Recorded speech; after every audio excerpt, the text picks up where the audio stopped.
You are listening to WBHM Digital Broadcasting, the best in paranormal talk, only on Paranormal Experience Radio, broadcasting live out of Birmingham, Alabama.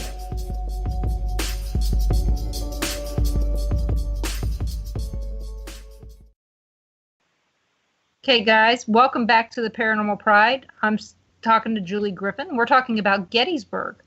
So some of the better places in Gettysburg that you would recommend to somebody who's a first-timer there, where would those places be? Part of being in Gettysburg is that so much of the town is the battlefield. You don't have to go out just onto the battlefields, even though they are beautiful.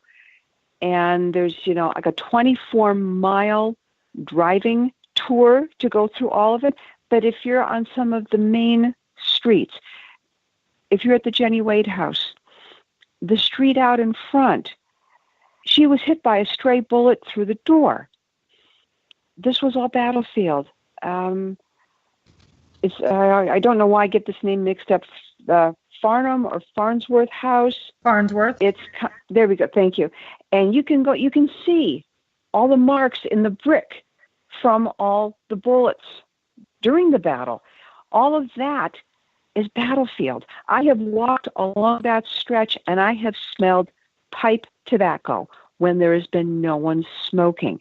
That area, if you're just out walking, and I highly recommend to take the time just to walk those main street areas. I mean, there's a lot of tourist shops and there's a lot of neat stuff to poke in and out of, but just to kind of experience it. What I have gone on and what I've enjoyed is that the Farnham, you said. I don't know why I never get that name straight. Right. Their house, one of the very first things that I ever did when I went there was I took one of their ghost tours, one of their ghost walks. And they do a nice job, and they take you to locations. And so I can definitely give a plug for that one. I've done the tour going through the Jenny Wade house. I've done the tour going through the orphanage. And again, it's getting into the locations, but you also get a better feel for it too, even when you've got a crowd of people and such. But a lot of it's just getting out and spending the time and just following your instincts, just kind of following your gut. Just find a spot and sit. Where does it feel like you want to go? What feels familiar, or what just keeps pulling you back and you don't quite know why? And a lot, it's just time in the field and just getting out there and just enjoying an amazing, amazing city. It's a very large area. Yes. So just taking a ride out into the countryside. But like I said, so much of it, so many of the roads, they were battlefields. The route between Gettysburg and Cashtown, because with the battle, Cashtown is kind of where things started, mm-hmm. because the two armies didn't know that they were so close by when this happened. They were actually in the area because they heard there was a big cache of shoes they were trying to find. And that's how they both ended up so close. But the Cashtown Inn isn't that far away. I've been there. That's got quite a haunted reputation. But if you just take a look at the roads, because when the Confederates left, that's the way they went. They had a 17-mile wagon train taking everyone and everything out. So just imagine what that energy must have been like as they were traveling out of Gettysburg. So a lot of times just driving along some of the major roads that the troops march down, they've got their own energy. They do. It does feel, it feels ominous in some of the locations. Mm-hmm. In other locations, it feels very sad. But in other places where they have a lot of the monuments, it more feels like awe than anything else. From my experience, experience. The thing is, when I went there in 1977, 90% of those monuments were not there. Oh my gosh. So you have to think back to then to what it looks like now. It's totally different than it was on my school field trip when I went back then. Wow. One of my I had paranormal experiences back in 1977 there where there were no ghost tours then. Mm-hmm. You know, there was nothing that I could tell anybody, hey, there's this kid over here that wants to tell me what happened to them. They didn't die in the war. They died because they died of sickness after their parents were killed during how do you can't tell people this stuff when you're 12 years old. No, not at all. And especially you're already the weird kid. Yeah, and especially in the 70s, it's a whole different world now where you can go and talk openly about this stuff, and people don't think you're nuts because you can have a conversation about it, which is what's so darn nice now. Where back then, because I was having experiences, growing up in the 70s. And again, we talked within the house and, when things went on and such. But beyond that, you didn't tell anybody else because it was just too out there. Oh, yeah. Because they'd look at you and, hey, this person's nuts.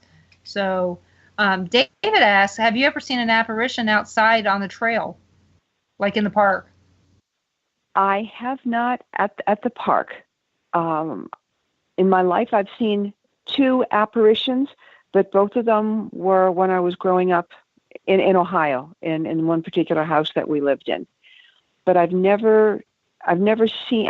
very, very little with my eyes. I've gotten where I hear disembodied voices or just sounds more often than I did in the very beginning. But to actually see an apparition, it's been a really, really long time. To actually see it with my eyes. Sometimes they don't want you to see them with your eyes. They want you to see it later, after you go home on your camera.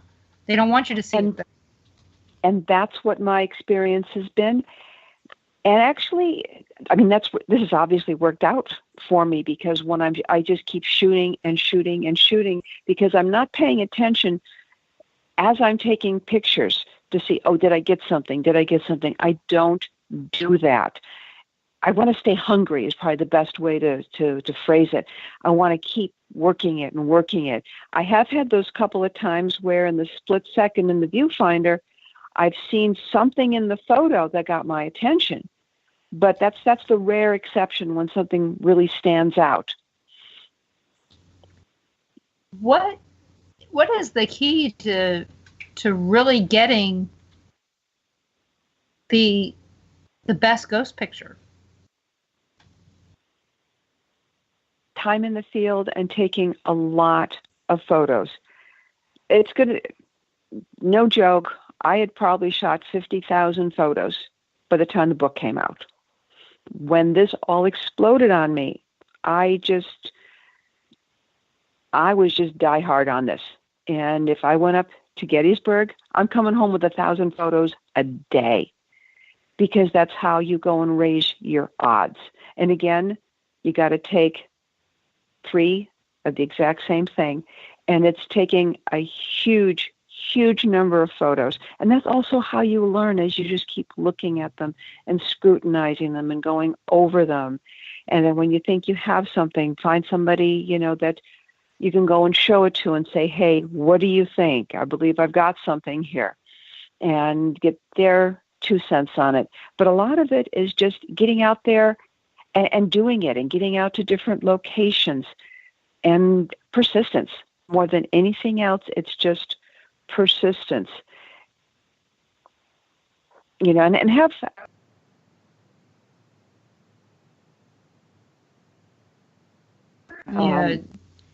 I'm a Nikon fan. It's just what I happen to like, and use something better than cell phones are there. They're nice if it's all you've got available at the time, but kind of a mid-range camera, you don't need anything fancy.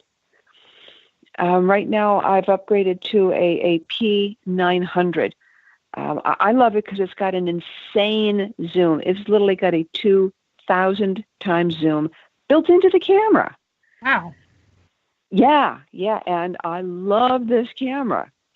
And that's what I've been using in the last couple of years, and I'm still getting captures because for the longest time, I wouldn't use a different camera. Even though they'd stopped making it, I'd gone online. I'd bought a couple more of them just in case. And I finally upgraded just because I like that really, really intense zoom. And I've used that quite often. Say you're out, working a battlefield and taking shots where you can go and zoom into, the trees, that are a few hundred feet away from you and and frame a decent shot. It just gives a lot more options. Yeah. But again, it's taking a lot of photos, and because we're with digital, it's affordable. I could never do this if it was film. It would be just impossible. Which brings me to another question. Of the cameras in the medium, which is the best? I mean, truly for capturing these, there's Polaroid, there's film, there's digital. I know that your medium right now is digital, but when you think about it, which ones are the best for capturing question-free pictures? I don't know that I can say one over the other. I do everything in digital, and that's all I've ever worked in is digital. But I've seen some marvelous photos taken with film. I think digital, just because we can take thousands of photos affordably, is why I would say it. But again, everybody's different. You got to kind of play with what works for you, what kind of piece of equipment works better for you. What do you just enjoy using? What do you enjoy doing? What are you willing to go and sit in front of your laptop and either look at or listen to for hours on end? But I would say digital just because of what it allows me to do. Have you ever used any of those programs where you can take video and break down your video into individual photos? I don't really shoot much video because my success has really been in stills, and I've got video cameras. I can do video work, but my heart is in stills. That is really my bottom line. I love shooting stills. Well, so that's just kind of what I've stayed with, Well, I'll tell you, I know I've seen some really unusual Polaroids. They can't be manipulated, but if you move just right while they're taking it, you're going to get a weird picture. That's true. Because of the shutter speed. And that's one of the things that people didn't know back then. Mm-hmm. Or if they accidentally click the button twice. Double exposures and such. Yeah, but people didn't know that back then. So if they left it in there and didn't pull it out fast enough and hit the button, you could accidentally get a double exposure. And as a kid, we found that out because we weren't fast enough and didn't know actually how to use a camera. So, hey guys, we are coming up on the top of the hour news break. So this is going to be a 5-minute break, so you guys can go take a short break, take the dog out, whatever you need to do. And we're going to come back with Julie Griffin for our last hour. You guys need to get your questions out there for me so that I can get them asked. And you're listening to WBHM Digital Broadcasting out of Birmingham, Alabama. We will be back in 5 minutes, and we'll be waiting for you. NPR podcasts are now available on every platform. Check out all our shows at npr.org/podcasts. That's npr.org/podcasts. Live from NPR News in Washington, I'm Jack Speer. Former FBI Director